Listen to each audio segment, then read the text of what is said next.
বিসমিল্লাহির রহমানির রহিম। আসসালামু আলাইকুম। সুপ্রিয় দর্শক, ইউএনকে কিচেনে আপনাদের সকলকে আমন্ত্রণ জানাচ্ছি। আবারও হাজির হয়ে গেলাম আপনাদের মাঝে। তবে আজ কোনো রেসিপি নয়, আজকে আমি দেখাবো ঢেঁড়স বা ভিন্ডি কিভাবে 1 মাসের জন্য সংরক্ষণ করবেন। আসলে বর্তমান করোনা পরিস্থিতিতে বাইরে বের হওয়া সকলের জন্য বিপজ্জনক, কিন্তু বেঁচে থাকতে হলে খাবারের প্রয়োজন। আর এই খাবার কেনার জন্য অনিচ্ছা সত্ত্বেও আমাদের বাইরে যেতে হয়, কিন্তু ইচ্ছা করলেই আমরা খাবারের প্রয়োজনে যে বাইরে যাওয়া তা কিছুটা হলেও কমিয়ে আনতে পারি। এই লক্ষ্যেই আমি কিছু কিছু সবজি এখন 1 মাসের জন্য সংরক্ষণ করে রাখি। আজকে ঢেঁড়স সংরক্ষণ করলাম, তাই ভাবলাম আপনাদের সাথে শেয়ার করি। যদি আপনাদের কোনো উপকারে আসে তাহলে আমারও ভালো লাগবে। আমি এখানে 1 কেজি ঢেঁড়স নিয়েছি। এগুলোকে এখন একটি বড় পাত্রে নিয়ে নিচ্ছি। এখন কয়েকবার পানি পাল্টিয়ে সুন্দর করে ধুয়ে নেব।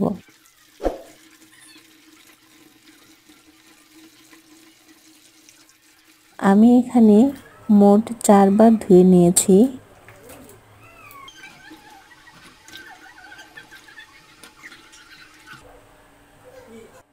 এখন একটি জালিতে করে ঢেঁড়সের সম্পূর্ণ পানি ঝরিয়ে নেব। খেয়াল রাখতে হবে সবজির গায়ে যেন কোনো পানি না থাকে। আমি 20 মিনিট মতো ফ্যানের নিচে রেখে এগুলোর সমস্ত পানি ঝরিয়ে নিয়েছি। দেখুন, এগুলোর গায়ে কোনো প্রকার পানি নেই। এখন ঢেঁড়সগুলোকে প্রয়োজন মতো কেটে নেব।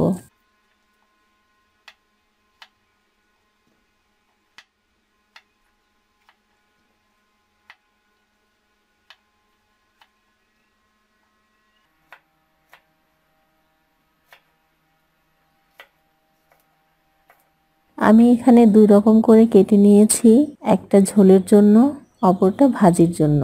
আপনারা আপনাদের প্রয়োজন ও পছন্দ মতো কেটে নিতে পারেন।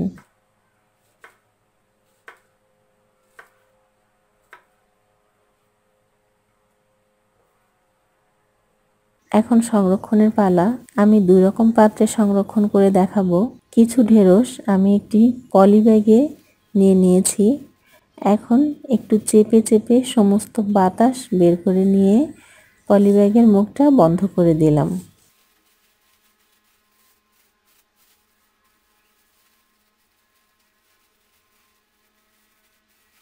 অন্যদিকে বাকি ঢেঁড়সটা আমি একটি বক্সে নিয়ে নিয়েছি। এখন ঢাকনা লাগিয়ে দিলাম। এবার এগুলোকে আমি ডিপ ফ্রিজে করে মাসখানেকের জন্য সংরক্ষণ করব। এখানে একটি গুরুত্বপূর্ণ কথা বলে দেই, যদি আপনারা এভাবে ডিপ ফ্রিজে সংরক্ষণ করেন তবে রান্নার আগে কখনোই বাইরে বের করে রাখবেন না।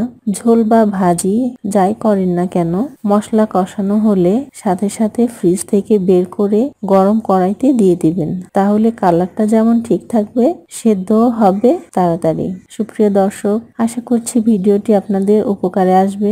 ভিডিওটি ভালো লাগলে আমার চ্যানেলকে সাবস্ক্রাইব করতে ভুলবেন না।